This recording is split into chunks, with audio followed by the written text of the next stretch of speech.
Everyone and Commissioner will be going live with Blue News, the TNN, Bermuda Broadcasting. Ladies and gentlemen, the Commissioner of Police, Mr. Stephen Corbishley. Good afternoon, ladies and gentlemen, members of the press.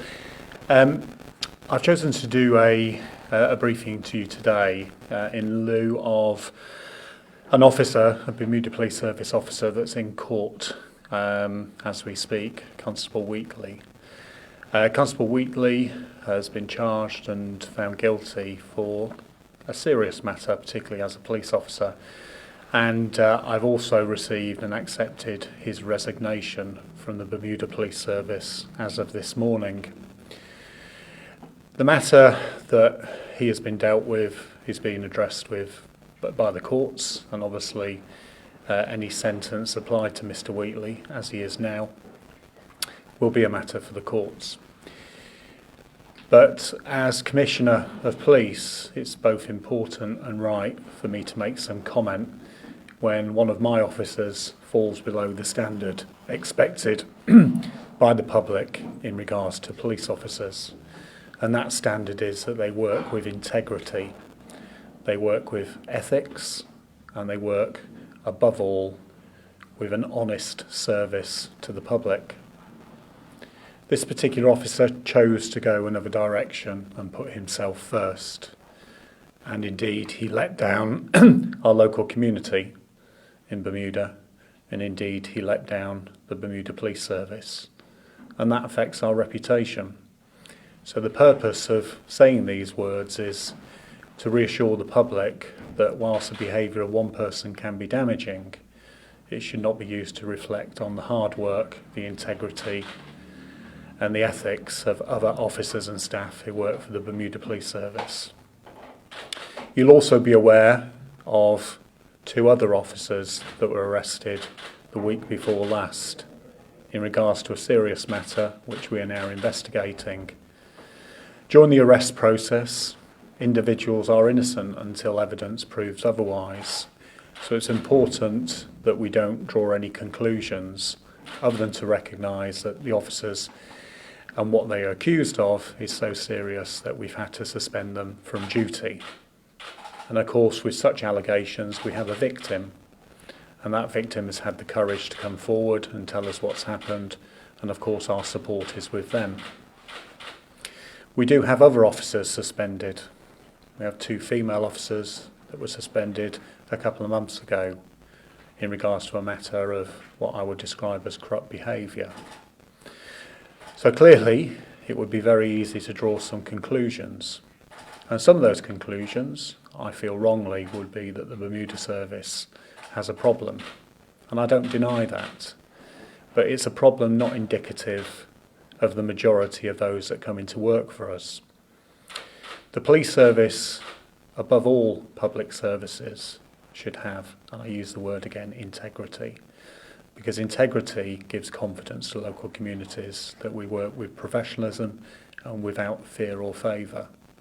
And some of you remember my stance some months ago around looking at the way in which we set our professional standards, the way in which we made sure officers did the right thing and understood that when they made a mistake, they should say that they'd made a mistake and not hide it, because a mistake allows learning.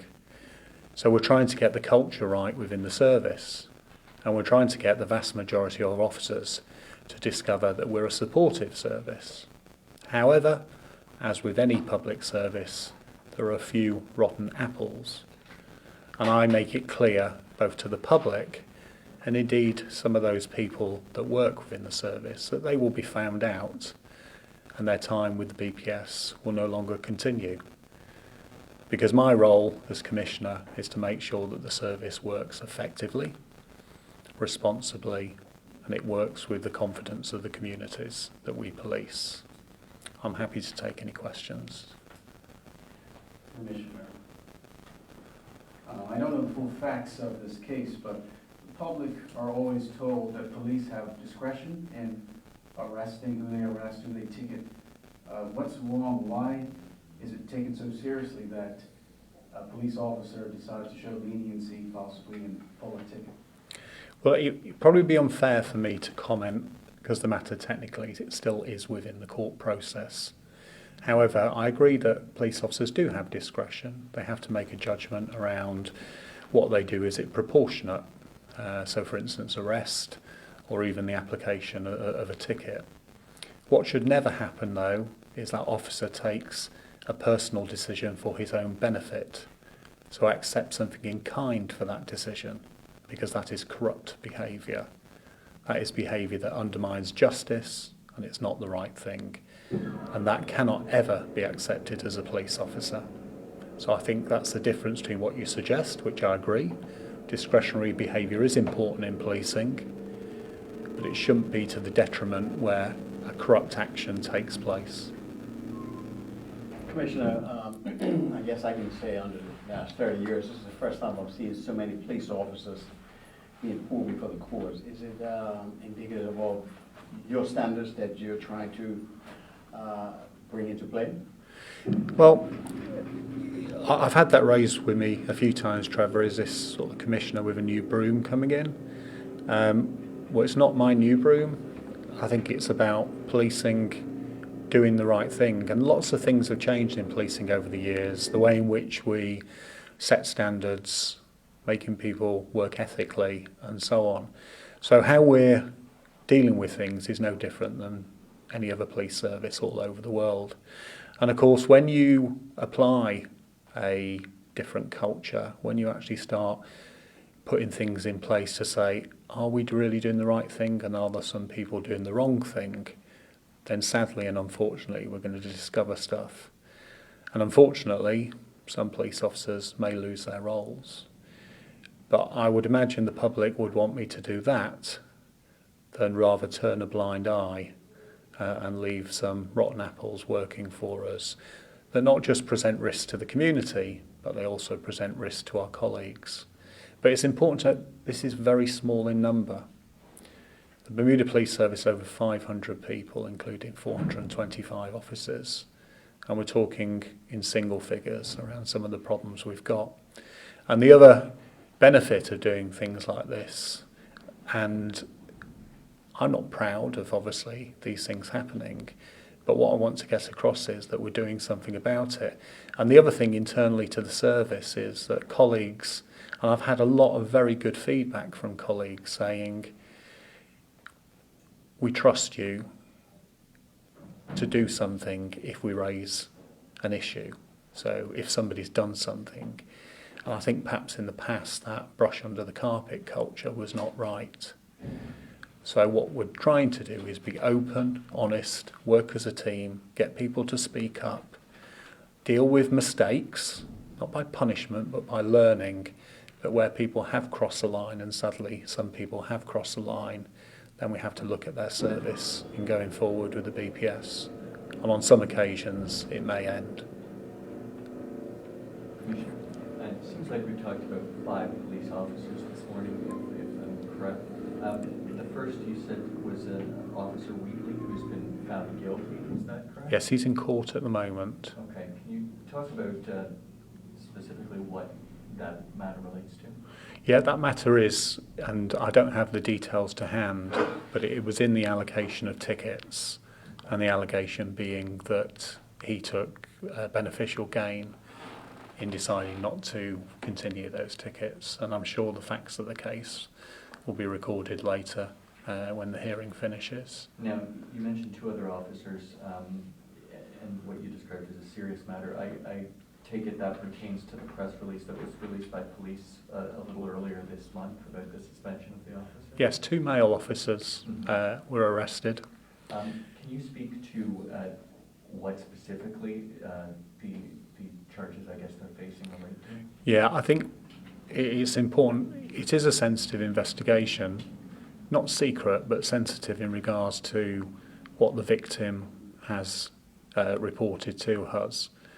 So at this stage, I'm not prepared other than to say, obviously, an investigation's taking place. And I've obviously picked up as well on some of the comments in social media. And whilst comments can have a level of truth to the nature of what we're dealing with, sometimes the inaccuracy is wrong to interpret. Can you involving allegations of sexual nature? I'm not going to comment on that. And then just the last two officers, I guess, were two female officers? Yes. Were suspended in the fall? Yes. That relates to what specifically? That relates to a matter of professional conduct and corruption. Can you tell us where that matter stands now with those officers currently? Officers are on bail and inquiries have been ongoing, because quite often when you get the nature of those inquiries, when you will do research around telephones, mobile devices, it can take time, like mini computers, to get the relevant data, understand communication, who it's been shared with. But we're confident we're nearing to the end of those inquiries, and obviously a decision can be made as to what to do next. Can I ask one unrelated matter? The investigation on the Pointures investigation. Any updates on that? What, the warrant? Yes, sir. Trevor?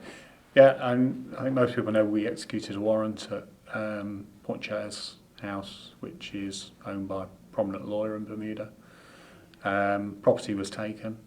Inquiries are ongoing in regards to what that property contains, some of which is computers. There's a number of different strands to the investigation, and again, there's some accuracy with what's been discussed on social media. Not blind to that, but I think, Trevor, at the moment it's important that there's some sensitivities in that investigation, that we just continue to progress, and then at a point where, whether it be arrests or otherwise, are made, then obviously we'll inform the media. One more question. December the 29th, last year, young man was killed in St. David's. The family coming up on the anniversary, and they're going through the emotion all over again. Yeah. What I've heard, they haven't heard nothing from investigating officers or those that are involved in the case. Any update? No, it's funny you say that, because that was discussed last week. No doubt there will be vigils that we will be a part of as part of the community in supporting that. The investigators will reach out to the family, because it's important that no case is ever closed. Just give them reassurance, and it's a good reminder for me, Trevor, because it was discussed last week, and I'll do something about that today. And I think, and touch wood, I don't want to say it, but the death of any loved one, particularly by gun-related violence, is a tragedy that never goes away for families. So it's important we support them, but perhaps also recognise that we're near to the end of this year and the situation has been different. And I hope to be able to speak in a couple of weeks' time and confirm that. Commissioner, you touched on it earlier, but can you speak to the morale of the service with all this going on? And what message have you delivered to them? Yeah, I mean, it's interesting because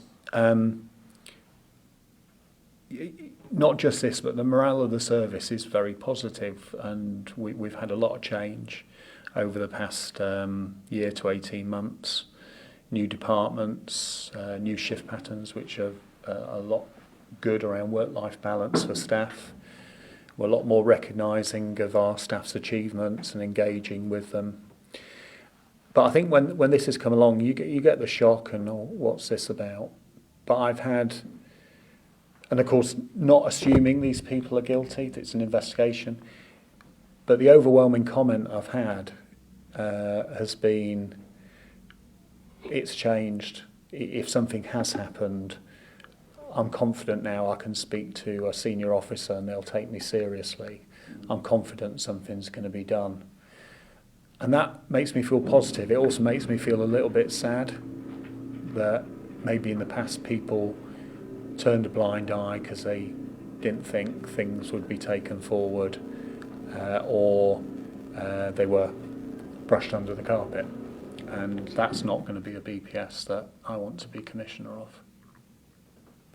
Commissioner, we ran a story recently, you might be aware of it, suggesting violent crime down 59%, violent government, anti-gang violence coordinator. Any reaction to that? No, I mean, there is a positive picture around violent crime. Dragging me back to the thing I don't want to say, apart from touch wood, but gun-related violence has been really addressed this year, and some of that comes through obviously the visibility, the enforcement, a lot of intelligence work in partnerships with the government's gang team, and trying to engage with people that would be rehabilitate or anything else. So people dying in Bermuda is fundamentally our most primary issue, and you can take fatalities on the road. There were 12 in the previous year, there's been 6 this year, and I think some of that is cultural. I think drink driving starting to change. In regards to violence, it's always difficult to say violence gone up, because there's so many different types of violence. So violence, domestic violence, you would want to go up, because most victims of domestic violence, and they say, have suffered 35 incidents and they've never phoned the police. So actually somebody coming and telling us, that's good, because somebody's got confidence and we can do something about it. Sexual exploitation, the kind of what I would call hidden harm, we want that to rise, because then we can start dealing with the issue. But then you've got other types where we categorise like a push and a shove in the road, where perhaps somebody's not injured, but when you start talking about serious with knives, with guns, yes, there is a marked reduction. And I think that marked reduction has not come through coincidence, it's come through prevention, protecting people, good intelligence and good partnership. But there's much work to be done. And the work to be done, I think, is the social side. How do we get young men to realise that, I don't know, selling some bags of weed in the street is not the right way forward, and it's high risk, and the opportunities are available to them to perhaps change their life, have an income, have some pride. And there's a lot of work being done by government to do that, and I think that is the long road that will have most success. Just a quick point of clarification so that it's not misconstrued. When the Commissioner says he wants the the incidence of those crimes not to go up, but the reporting of those crimes to go up in order that the BPS can effectively deal with it. That's it. Any other questions? Okay, if you have anything else that you might want to email to us, feel free to do so. Thank you very much for attending.